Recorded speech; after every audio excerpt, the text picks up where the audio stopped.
Doc Maynard was the proprietor of Seattle's first store, a physician, a surgeon, I love this, a realtor, a justice of peace, school superintendent, notary public, clerk of the court, and attorney at law. Anybody do all that schooling in that amount of years? This day and age, you just call me politician. His resume had pages. He was born and raised in Vermont, moved to Ohio in 1832, practiced medicine. In 1850, he joined the wagon train that crossed the continent along the Oregon Trail, reached to Puget Sound in September of 1850, and stayed in Olympia, Oregon Territory until 1853. And the northern part of Oregon Territory became Washington Territory. After 1.5 years, Maynard moved to Seattle and homesteaded on the donated land claim. He remained in King County for nearly the rest of his life. Maynard named the town Seattle, and in what was become Pioneer Square, was the first to plate the town into city blocks, or plat the town into city blocks.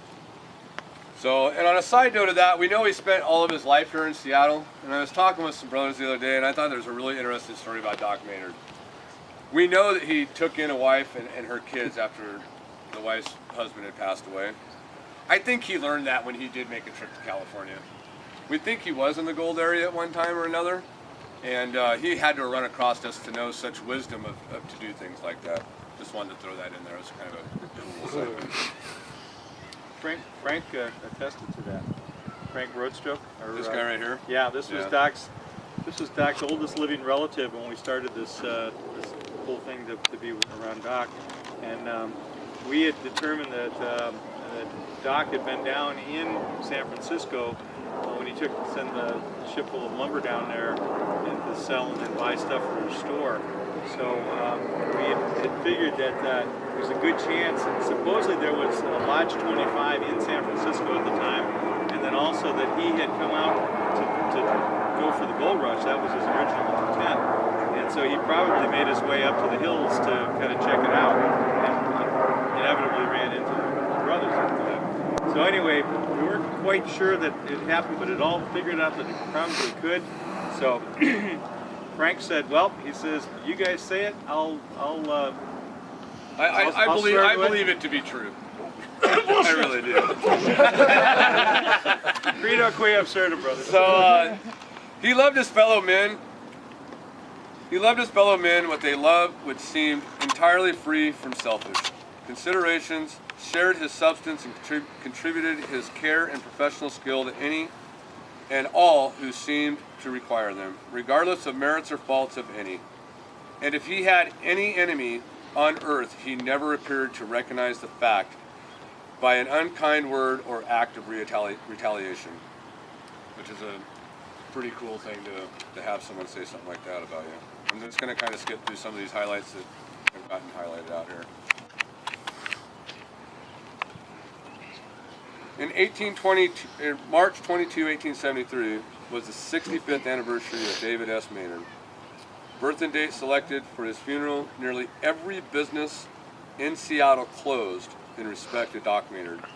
The Plymouth Connerty Rev. J.F. Damon gave a sermon at the largely attended funeral held at the Pavilion, southwest corner from Front Street, 1st Avenue, and Cherry Street. The Seattle Brass Band led the solemn carriage, with Maynard in the coffin built to the deceased doctor's specifications. Though the town streets and the cemetery, upon arrival, the cemetery, Rev. Damon gave another sermon.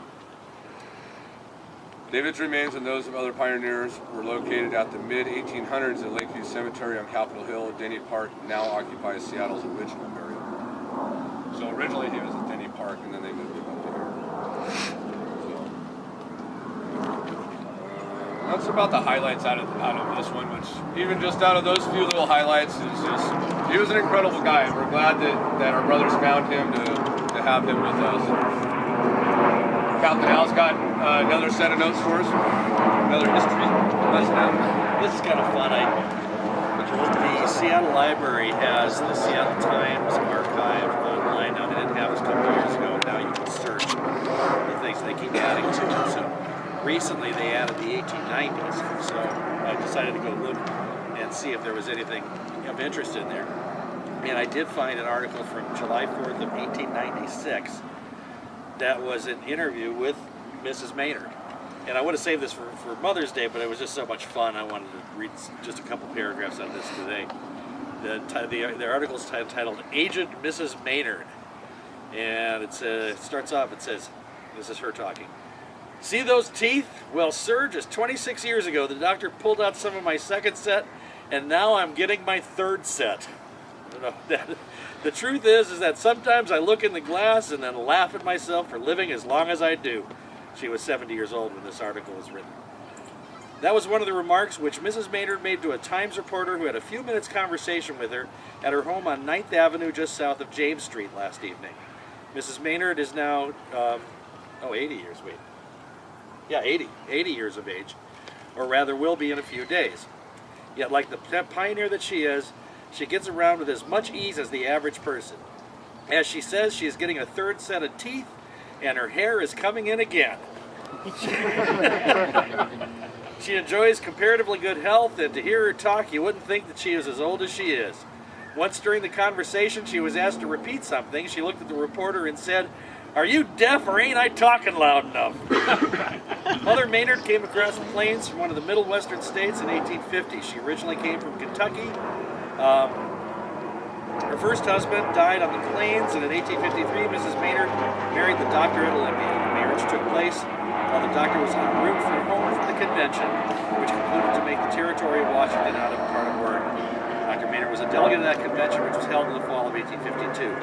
It was Dr. Maynard who gave Seattle its name. For 18 years after they came to Seattle to live, Dr. and Mrs. Maynard conducted a private hospital, and the patients always called Mother Maynard their angel. "I could handle them better than the doctor," said Mrs. Maynard. "My hand was steadier, and you can't find many old people today whose hands are as steady as mine." Mrs. Maynard never liked Henry Yesler very well, but she liked his partner Strobel, who afterwards sold out to Yesler and went back to Ohio, where he died. Strobel cooked the first breakfast that Mrs. Maynard ever ate in Seattle. That meal was eaten in Yesler's log house. Mrs. Maynard's brother was Colonel Simmons, who crossed the plains in 1844. "When I told Charles Prosh that the other day, he laughed and said he never knew that," said Mrs. Maynard. "I don't know what I would say that will be of interest. Oh, sometimes I get in that mood where I can talk about early life on Puget Sound for a good many hours, and again, I am rather stupid. But I have lots of data in some of my books, but I haven't it here, and you'll find I'm pretty good on dates, though I guess you'd better not say anything about this until I get a chance to look up the date to see if my dates are all right.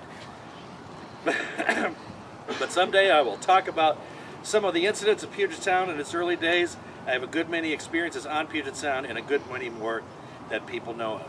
And it's because of Catherine, actually, that we have so much info on Doc, because she gave Doc's diaries of his travels across the trail to Thomas Prosh. Thomas Prosh is one of the earliest historians. When we head over to Walt's grave, Thomas Prosh is buried right near Walt, and he was one of the first historians in the area. So thank you for Catherine for giving all that data to Doc, or to Thomas, so that we know about Doc. So there's my little gather maintenance. Thank you, Al. Hey, Al, thank you very much. We'll forget all that by Mother Damnable Day, so just bring it again. And one of the lovely winners brought us all cupcakes today, if anybody has seen all that out there. So there's cupcakes up here for everybody to eat today. And once again, I'd just like to thank everybody for showing up here. Anybody else got any more stories? One of my favorite Doc Maynard stories is he was Justice of the Peace, and he could perform marriages. And it was... What? Oh, the first wedding? Yeah, the Bourne. Yeah, Louise and David Bourne got married, and she had to be, according to the laws of the territory, she was supposed to be over 18, and so she wasn't quite over 18, but he performed it. He performed the wedding anyway, and how he did it was he had her write 18 on two little pieces of paper, and then she stood on them, so that she was over 18 at the time. And therefore, it was legal. So, in his eyes. Loopholes. Not sure how well that worked. That's how you make it work for you. That's right. That's right.